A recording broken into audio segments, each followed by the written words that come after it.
Hello once again, welcome back to the 15th episode of Ranking 10cc and Related Songs, the top 200. This time we are counting down from number 60 to number 51. Whenever your shadow falls on stony ground and there's not a hand for you to hold,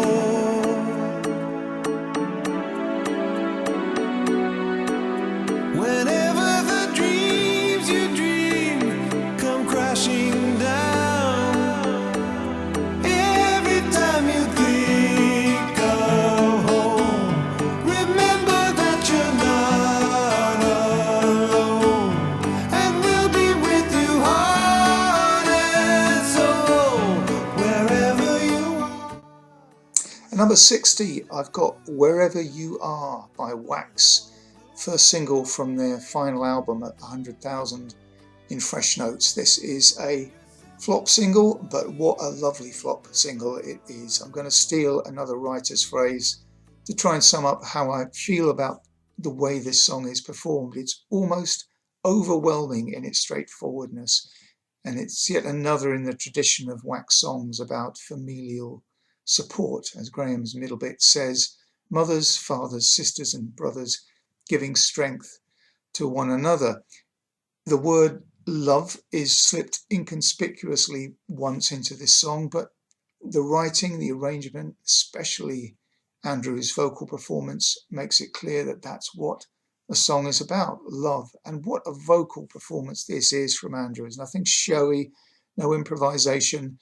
He performs it dead straight, but with so much heart. I think it's his best singing on a Wax record.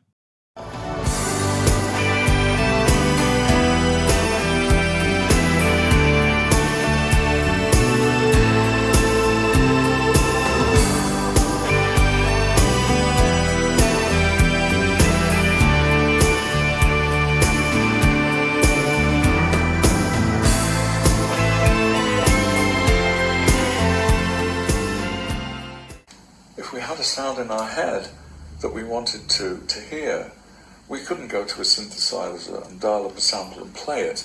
We had to figure out a way of creating it. Yeah. So it was very primitive. But that was half the pleasure. How do you make the sound of the wind? Oh, we haven't got one of those, or we haven't got one of those. How do we do it? So, we passed it through a vacuum cleaner. That's as you well know. Yeah. Hopefully a clean one, because we have one ending in our mouths.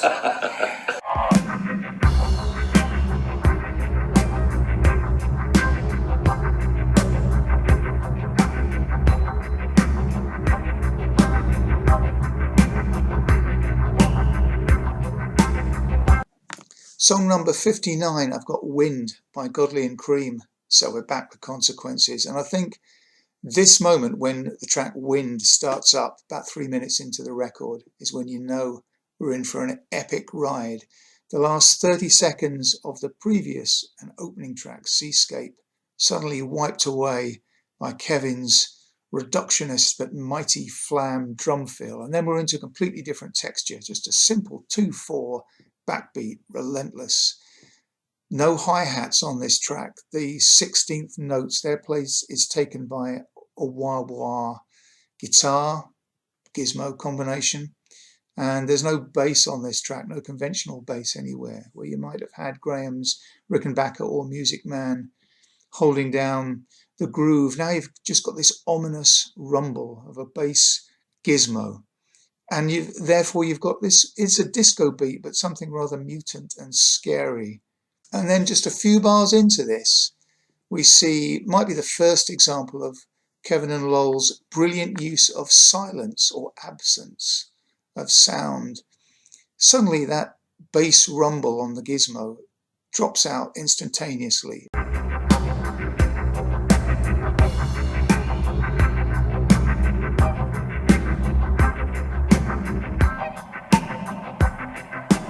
And your mind kind of topples into the space that's left and focuses on the elements that are remaining.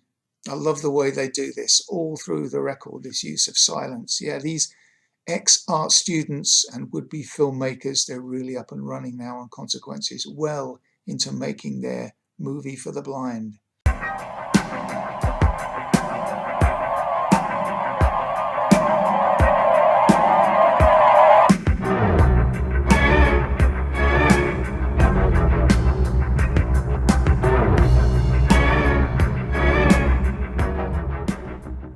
The wind announces itself then as a kind of spokesperson for all four of the destructive elements. I am the wind and I'll blow you away. But that menacing voice almost instantly disappears like a genie back into a bottle, and as it becomes the voice of the weather forecast on TV.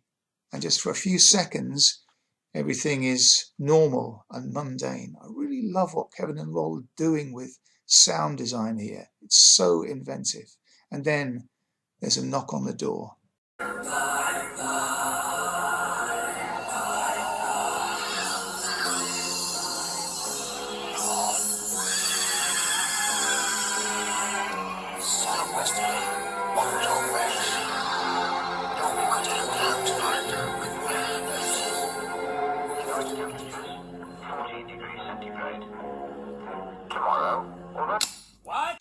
I've always been intrigued by this character. He seems to be talking in a deliberately stagey way. He's addressing a companion in the house, but the way he intones the lines, I wonder if there's anybody there at all, and it makes it sound even spookier. And then, anyway, what follows, you might call it the wind ingressing into the house and obliterating the man. That's another masterful deployment of silence and sudden noise and smashing glass. It's an oral jump scare, in other words. Somebody's at the front door. I didn't hear anything. All right, I'll take a look anyway.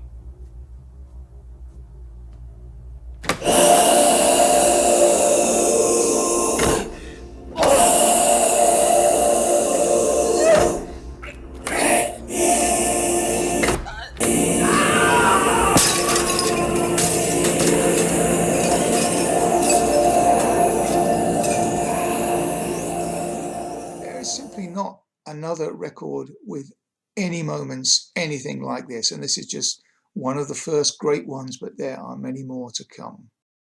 I almost dread asking this question, Kevin, but we have been trying to work out what the wind says. What's that part where it goes, some say da-da-da-da, I say don't be so sure. Do you know that? Just after the... Perhaps we can bring it up on our phones. Yeah, just after... Yeah. We struggle to hear what... It sounds like Lowell singing. We can't, can we? Because it's not on Spotify. Are we surprised? Yeah, it's on YouTube. We'll have to go to YouTube. Yeah. Careful, you're going to give me post-traumatic.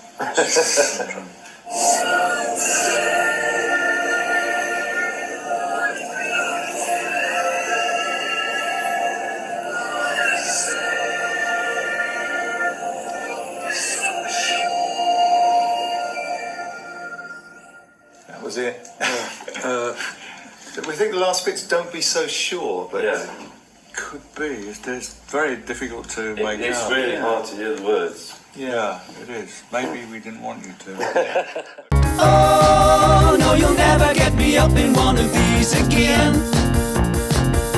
'Cause what goes up must come down, down, down, down, down, down, down, down, down, down. Number 58, I've got Clockwork Creep by 10cc from Sheet Music.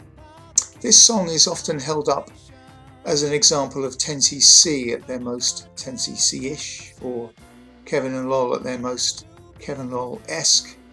It's certainly one of the wackiest songs in the catalogue. It is, of course, a story of a hijacker's bomb on a plane, as told by the bomb itself, as well as cameos being told by the plane and a narrator figure. The plane's full of passengers and crew, but we never get to hear from them directly. Everything's told through inanimate objects. From a songwriting point of view, this all stems, musically at least, from Lowell's piano.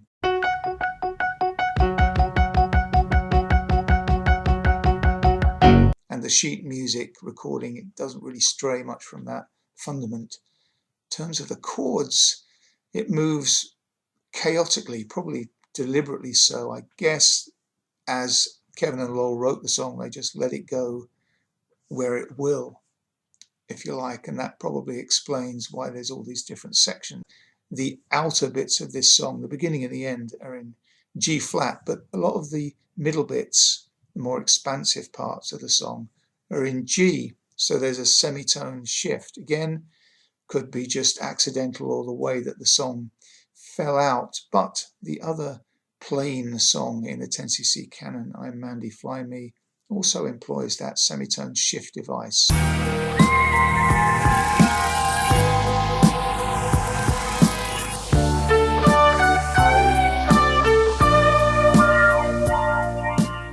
So maybe there's something deliberate there, not sure. As far as the individual chords are concerned, many of them are deliberately simplified, pared down in quite a few cases to just alternating notes, mimicking the rocking notes between like the first and the fifth, mimicking the ticking of the bomb itself. Maybe that inspired the title, or did the title come first? The one exception is just in the middle there, that lovely section, I Taxi Through the Airways. Just briefly, the chords are allowed to flower and become much more full before being clamped down again. I taxi through the airways. What a safe little plane, what a fine little plane, what a great little plane I am. I'm Mandy, Fly Me will of course always be associated with Clockwork Creep, because Clockwork Creep is used as a little introduction to the other song, which is much better known, of course. There's probably millions of people who are aware of this little snippet, listeners to greatest hits, or those who see a live set with I'm Mandy, Fly Me, that don't realise it actually comes from another song. Another typical 10cc inventive use of referencing themselves, quite rare in music. There must be some other examples where bands reference original recordings that they did earlier. The only person I can think of at the moment off the top of my head is Falco, so might have to plug in a little performance of him at the end of this video since he's one of my favourites. But anyway, back to Clockwork Creep. My remains are the envy of Sapina Rabanam, Chattanooga to Japan.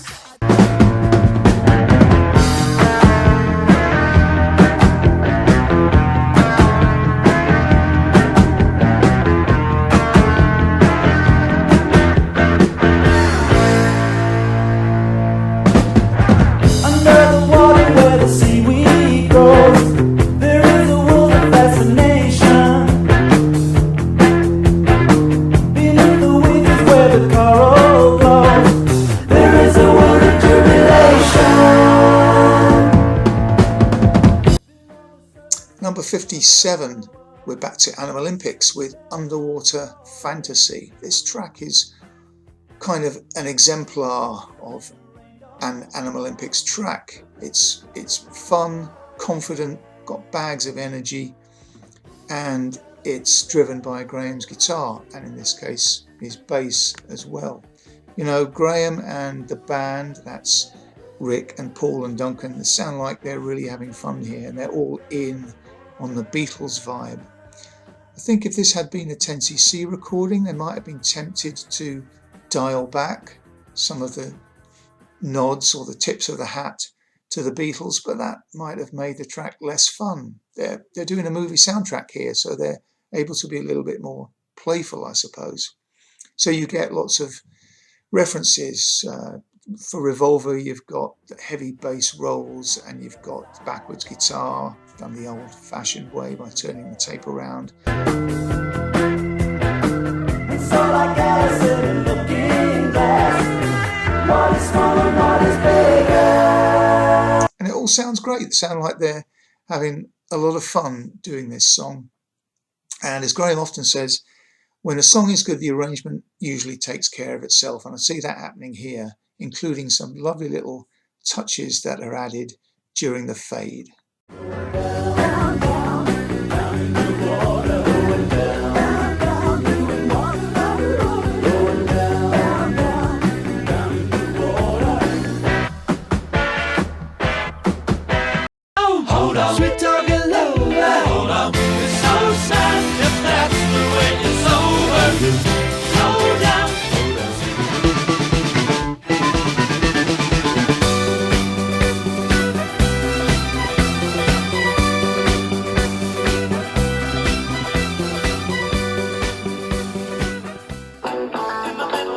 caravan on the four-wheel drive oasis. There's a man with a thought in mind to cash in on the desert faces. He's got a truckload of Yorkshire girls for the harem going places. And the border bums never saw the guns in the whiskey cases. There's a real big demand. And it's written in the palm of his hand. He's gonna change the face of the desert. He's gonna sweep away the sand. Song number 56, I have "Oh Effendi" from Sheet Music. The only song in the 10cc canon ever written by Eric and Kevin together, and easily good enough to close out the best 10cc album. I think I can say that without doing any spoilers. This is, after all, a song ranking series, not an album ranking series. I don't think it would be a surprise to anybody if I just state for the record that I think Sheet Music is the best 10cc album. Now, if I remember correctly, Kevin and Eric swapped vocal duties on this, i.e. they sang on the bits they primarily didn't write. So you get Kevin overdriving his voice on the bit that Eric wrote, the bluesy bit, I think, and you get Eric angelically singing the more typically Godley-esque middle eight. I think that's what's happening. Ooh, now you got a howitzer all of your own. Ooh, and a panzer division to shelter you on.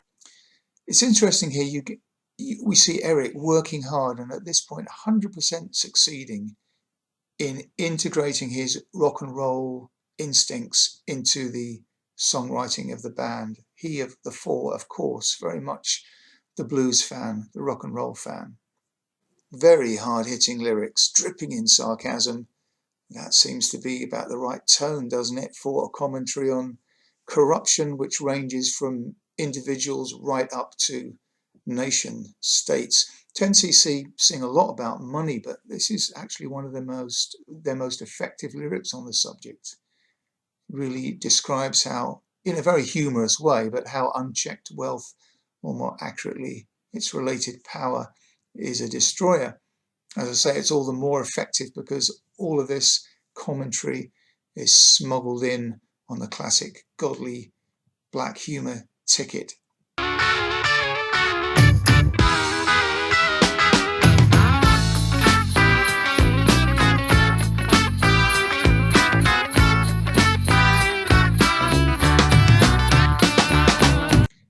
This is a rudimentary track in a way, the way it's recorded. If you strip away some of the vocal overdubs, it shares a rocking sound, quite primitive sound, with some of the earlier 10cc tracks and even the B-sides.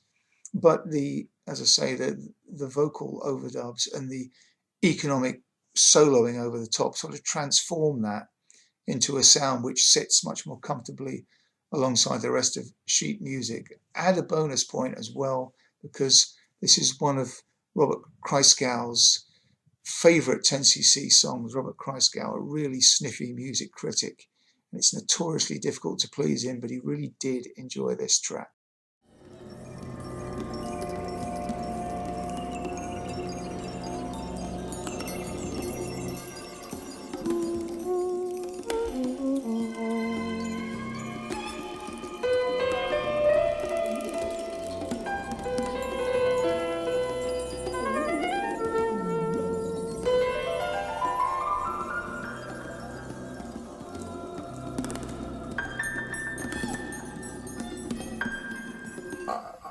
I know what you mean. Structurally speaking, when you're doing the finale of something, traditionally you should include all the themes that you've included before. Yeah, why didn't you do that? Because we were knackered. Right, okay. Basically. But wouldn't How long were we in there? 18 months 18 or months. something? Wouldn't it have been easier just to sort of reuse bits you'd already done? Absolutely not. So you'd be ploughed forward, still recording new stuff.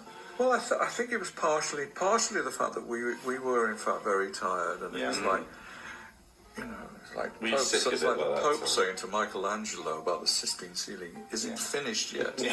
When are you going to finish it?" Yeah. So I think we were on our last legs, if any, Right. to do the last piece, and we did have some musical passages remaining that we hadn't included. Oh, okay. So okay. it was simply a matter of attacking that bunch and making them live on the record. So you stitched it together kind of like side 2 of Abbey Road then? It was kind of finding Oh, no. a sequence that would Not work really. together? No, I mean they weren't recorded. Oh, I They see, weren't, they right. weren't technically stitched together. It's just that we had some pieces that were left over, but they hadn't been recorded yet. Okay. There was this thing, there was that part. So it was just a matter of going for it, really. So which is pretty much what we did.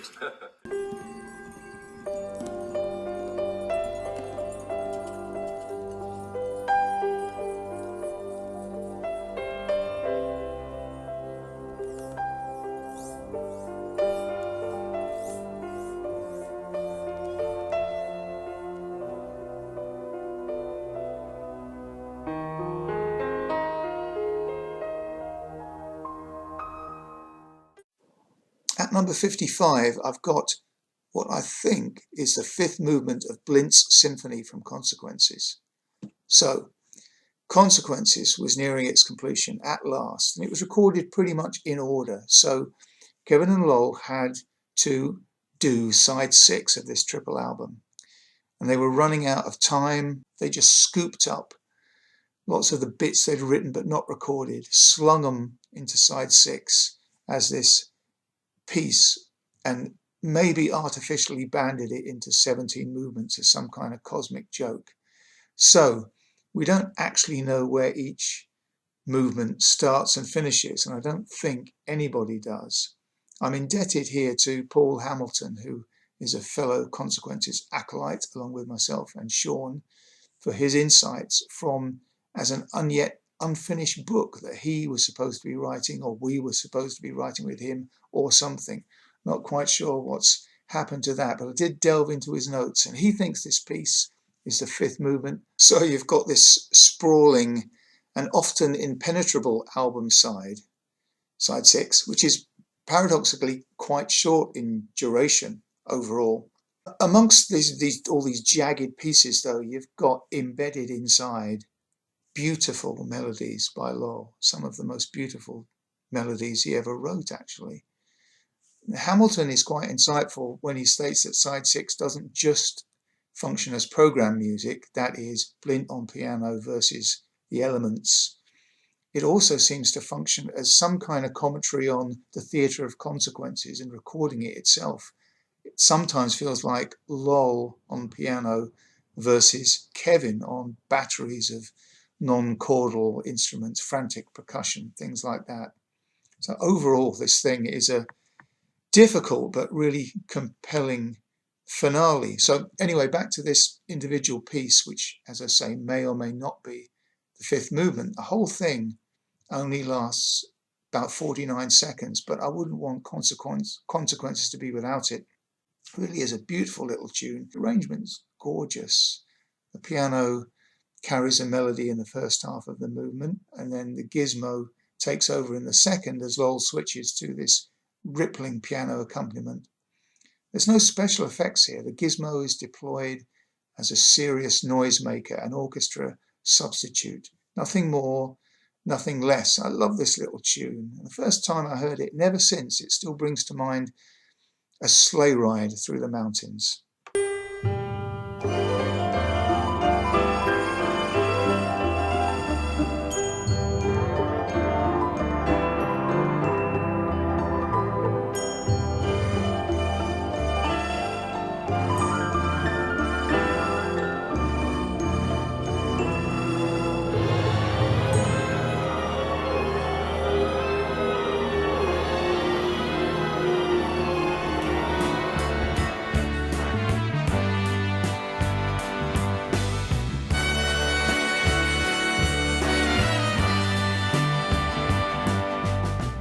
Have you ever been to Georgia? Where the land is green with growing. I want to take you there. Have you ever been to Georgia? There's an angel in there sowing. I want to show you. Have you ever been to Georgia, baby? Yeah.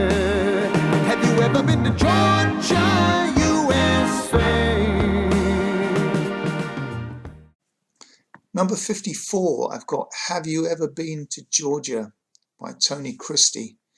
This song is one of those great but isolated Graham songs from, dare I call them, the wilderness years, after his hits as a writer but just before 10cc. I first came across this song on the excellent Strawberry Bubblegum compilation, but the version there, which is essentially by 10cc with another vocalist and given the random band project name of Garden Odyssey, I think it's topped by two other versions, which I think must have been recorded slightly earlier, from 1971. One is by Tony Christie and one is by the Peddlers. Now, the Peddlers version, which was a single, is really soulful. It's got wonderful organ work, as you might expect.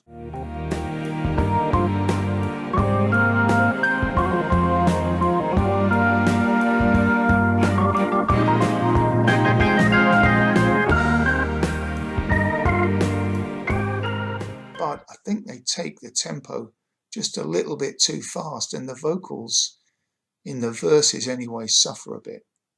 For me, this song's got a beautiful lyric in it. You will see the wide savannah in the season of the springtime. There's been a little rain.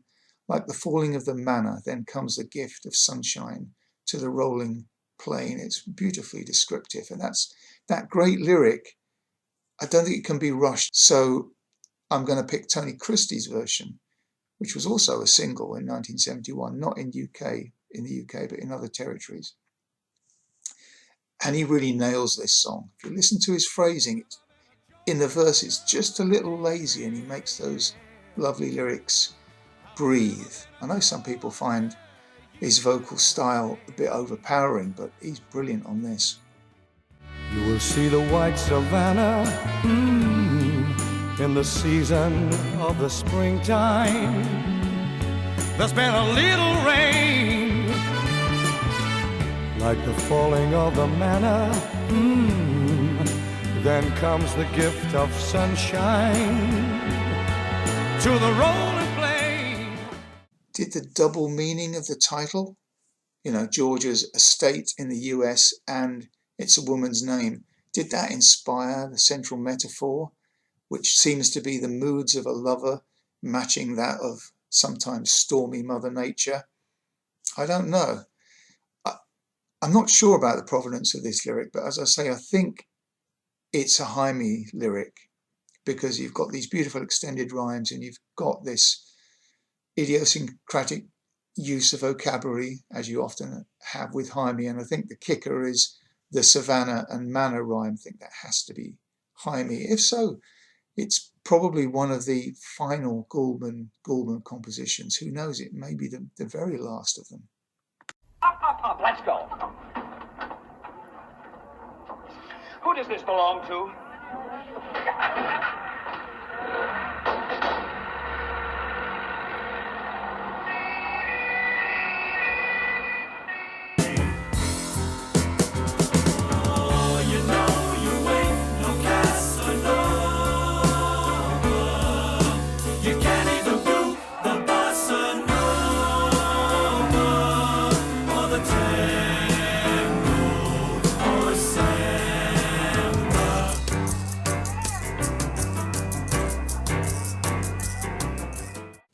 At number 53, I've got One Night in Paris by 10cc from the original soundtrack.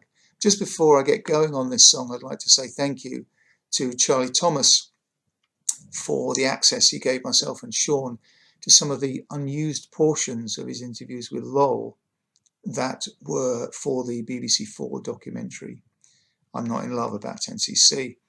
And I think they're quite important because they shed a little bit of light on the compositional process of this track. I had a piano in my house, in my first house when I got married in Whitehall, up in New Mills. I had a piano there, and so that allowed me to plonk things out at home, whereas I never used to have a piano. And the piano was at the studio. And I had this little piece of business. One night in Paris is like a year in any other place. And I think we started with very possibly started with that hook, One Night in Paris, but we just Kevin and I had a nightmare trying to write the rest of it.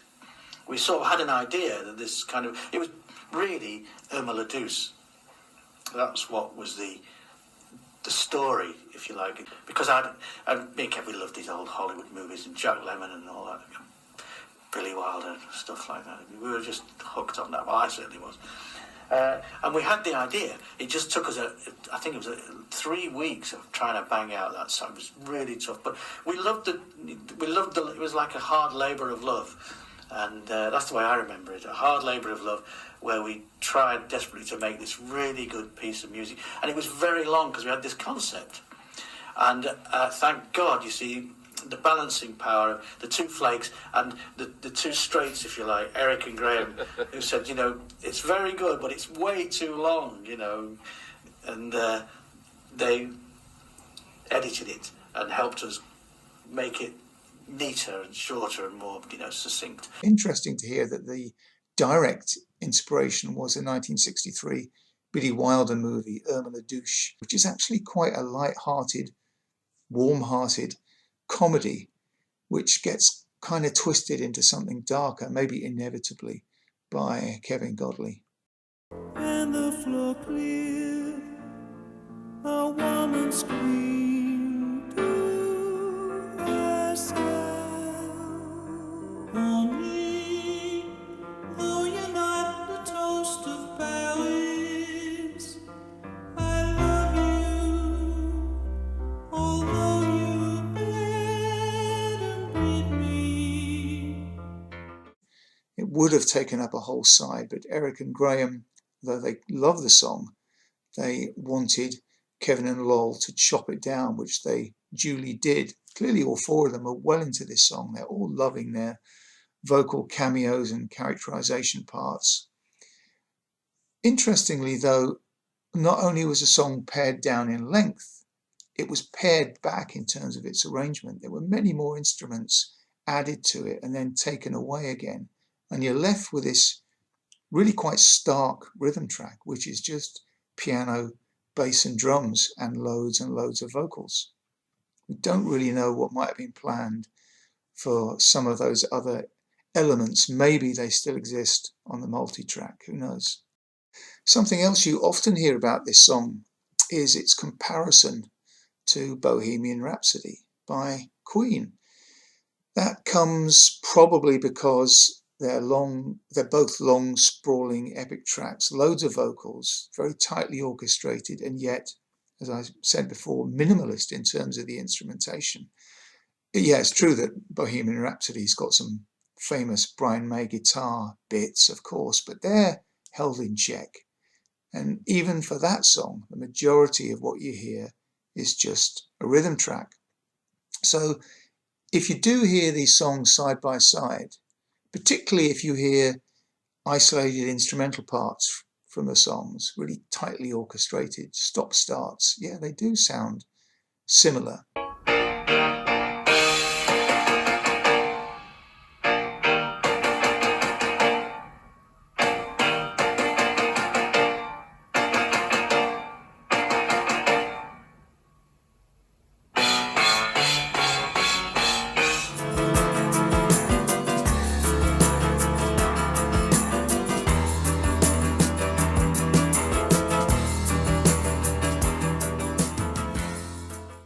So then we have the question, well, who copied who?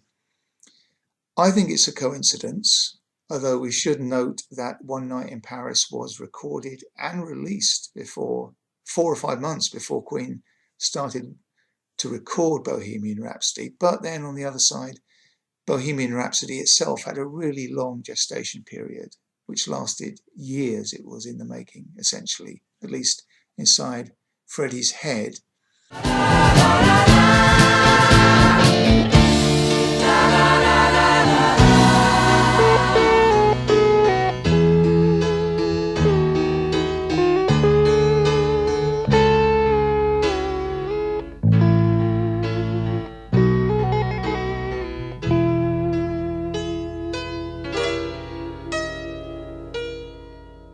There's a few conflicting interviews from members of Queen and or 10cc, but all of them way after the fact. And Freddie Mercury, the composer of Bohemian Rhapsody, never spoke about the connection. I don't think he even ever mentioned 10cc in an interview. So I think it was merely a coincidence. Bands working on parallel tracks, they both loved overdubs, they loved pushing writing and recording techniques to their limit. And they came out with maybe two similar pieces coincidentally. I guess we'll never know for sure. So why haven't I put this song even higher? There's some great moments on Paris. There's a couple of stunning moments. That switch between Eric and Kevin. I love the characterization. It's clearly a landmark song for the band, but for me at any rate, the musical brilliance is actually spread a little bit thin over this long track. I think Lol is deliberately playing his chords in a Spartan manner. In fact, resembles Clockwork Creep in some ways, this song. He's deliberately reining his natural, romantic tendencies back. I do miss that pure musical romanticism that he often brings to pieces. And some of his trademarks, like those chromatic runs, here you hear them in the bit that goes, is he going to buy, is he going to pay? They're just a little bit on the nose, so I just couldn't put this song any higher.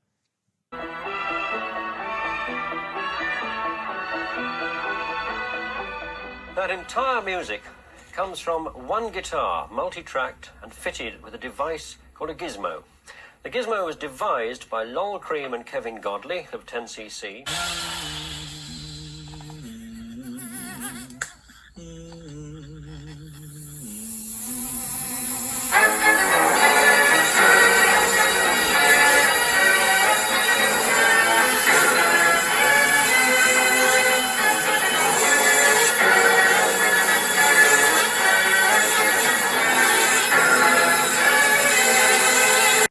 At number 52, I've got Stampede by Kevin and Lol. We're back to Consequences again for the third time in this set of 10 songs. We're still on side one.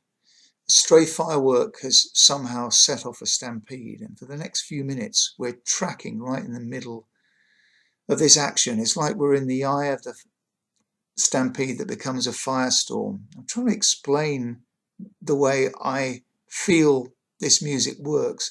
Do you know that great film, The Polar Express? I think it's directed by Robert Zemeckis. There's a wonderful sequence in that where this ticket is ejected from the train and it's snapped up by the beak of in the beak of an eagle, and then it rolls down the hill as part of rolls down the mountain as part of a snowball, and then eventually it enters back into the train again somehow. It's like that. We're minutely following the path of the action. The point of view is so very specific, and this feeling is never stronger than during Stampede. It's the only way I can think to describe what's happening here for me. How did you do the bees? Because I think the bees sound amazing. On Stampede, you're humming, I think, and there's a bee buzzing around you, and you're swatting it, and then suddenly... The bee sound, or the fly sound, that's a track.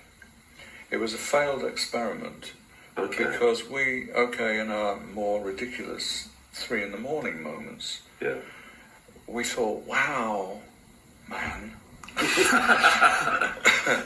what would it be like if we recorded a song, which is like the Fly's song, and then we sped it up like 20 times to the length of a Right. That's what it is. You mean it's a hidden song or something? Sorry? It's a hidden song. It's a hidden song.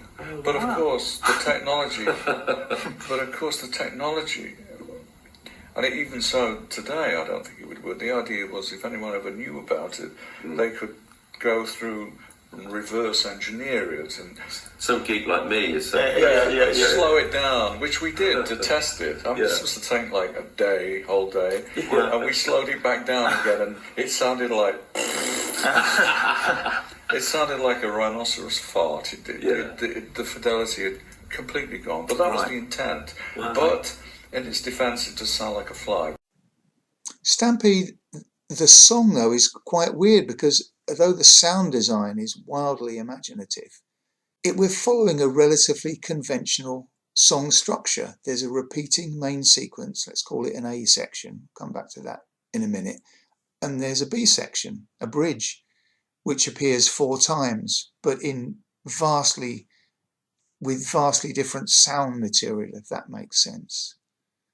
So that I find fascinating.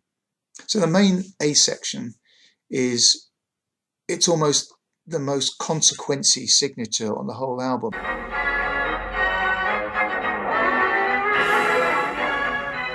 It's recognizable as a riff, but unlike say the riff of the Flood, it's curdled into a really unusual set of notes. And when these are played on the gizmo, it just sounds incredibly strange. It reminds me just in some ways of Lowell's guitar solo on I'm Mandy Fly Me, in that it's melodic, but it's not at all natural sounding, right? It serves this little riff as almost a calling card for the whole album. When Nicky Campbell, right, was interviewing Eric and Graham when they were promoting Meanwhile of all things, he played this little segment from Stampede on the air to them and to us, the listener. And I think he was trying to goad them into saying something controversial about the album, although they say they loved it. So that's an example where he was just using this little signature riff as a calling card for the weirdness of Consequences. Ironically, talking about Graham, it's possible that he contributed to some of the very early recording sessions for Consequences, and since this track is one of the densest and one of the earliest recorded, it could be that he appears on here. That's a theory anyway. So let's have a look at those bridges, those middle bits, which are in the same tempo, the same rhythm, same length, but on top of that foundation is plastered each time this amazing cathedral of sound. So bridge 1 is the flies bit. Second time we come onto the bridge, we have Kevin and Lowell's mate Andy Peebles, the DJ, moonlighting as the disco king. And we've got a sudden burst of classic 10cc harmony. It's really funny this. We're 9 minutes into the album, right? And we haven't heard anything that sounds remotely like 10cc. And suddenly... How you doing, yo? Disco King here to do his thing. I hope you have had a beautiful day. We are here to keep it that way. Take a look anyway. We're in familiar territory, but only for a few seconds, and then it's all thrown away again. Note the thematic callback here in terms of the dialogue to The Wind that we featured earlier. Same dialogue, same sentence. I don't hear anything. I'll take a look anyway. And also, amongst this brief soundscape, we've got the humming theme that we heard in Bridge 1. It's there also in Bridge 2. And then Bridge 3, we're sort of fleeing the disaster now with windscreen wipers, real ones, of course, that were taped from Kevin's car, also taking up the theme.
and so on and so on.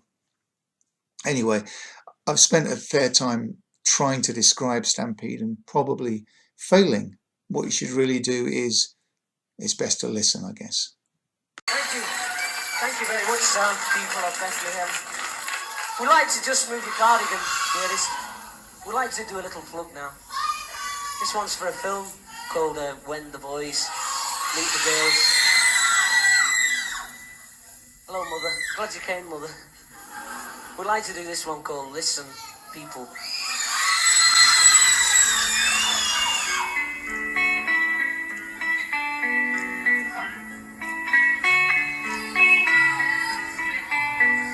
Listen,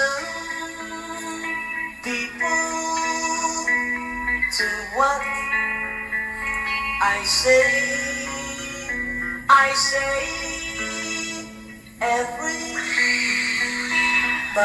got to have their day, and don't you know, everybody's got to love somebody sometime. Everybody's got to win a hole. Everybody's got to lose somebody sometime, so take care that you don't lose your heart. At number 51, I've got Listen People by Herman Sermitz. This is a really beautiful song.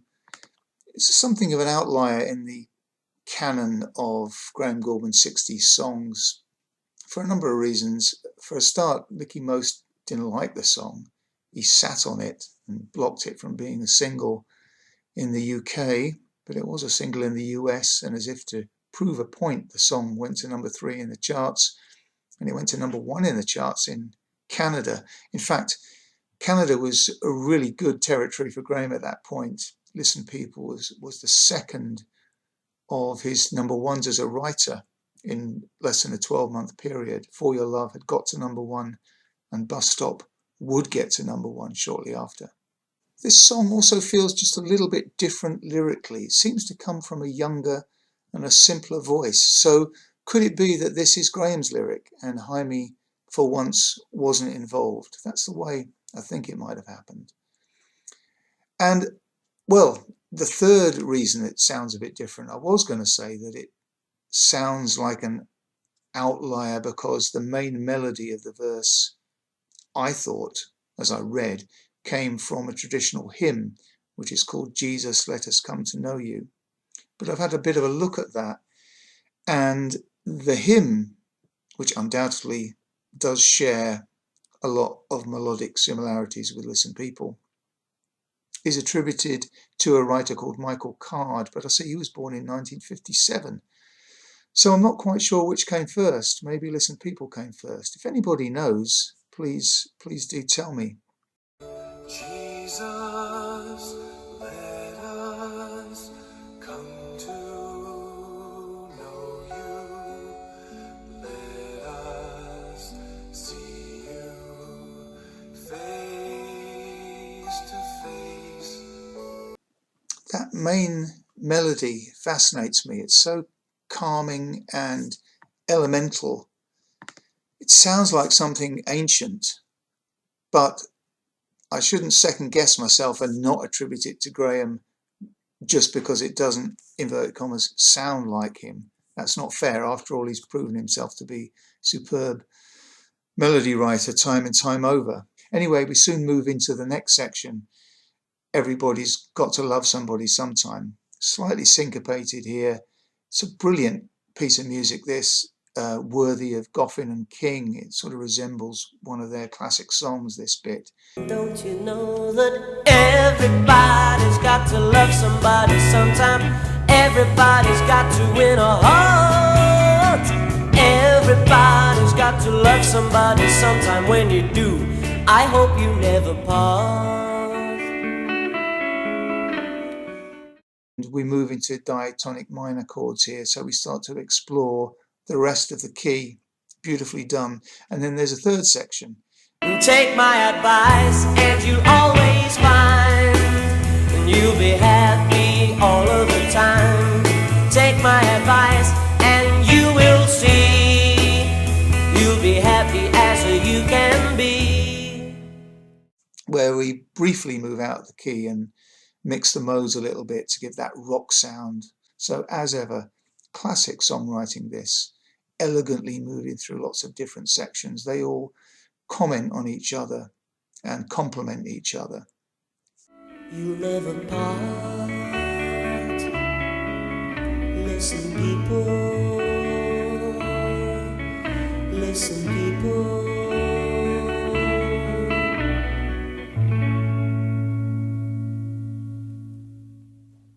You know, many episodes ago we were talking about the Goldman writing team and how I was talking about it. Now I thought it might be unique and I couldn't think of any other fathers and sons writing songs together. Of course, I was forgetting a couple of significant examples, so I'd just like to mention them here.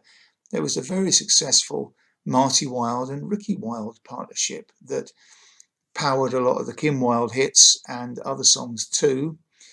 And there was the, albeit a one-off, fantastic collaboration between Murray Wilson and Brian Wilson on the wonderful hit single Breakaway. So Graham and Jaime, not quite alone, although certainly amongst very good company as a father and son writing team. Okay, thank you.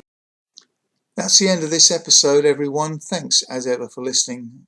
Please, I'd like to know your feedback if you have anything you'd like to discuss about these songs.